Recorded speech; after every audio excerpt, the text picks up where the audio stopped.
Hello, little learners. Let's discover some things around the house and see what they do.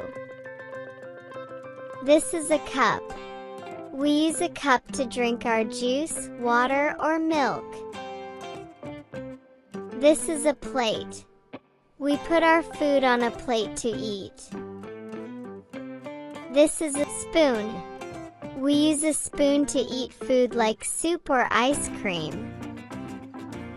This is a chair. We sit on a chair to eat, study, or rest. This is a table. We put our food, toys, or books on the table. This is a book.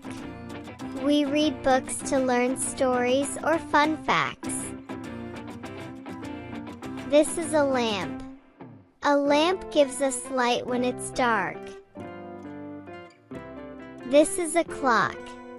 It helps us know the time, like when it's time to eat or play.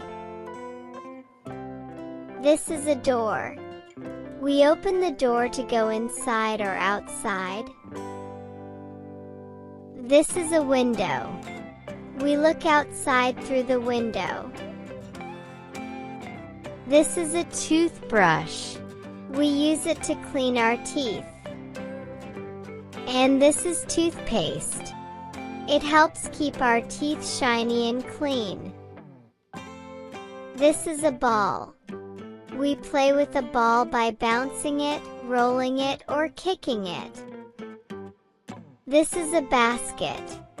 We put our toys inside the basket to keep them tidy. Great job! Now you know the names of some things at home and what they do. Keep exploring and see what other things you can find. JD's Learning Crew.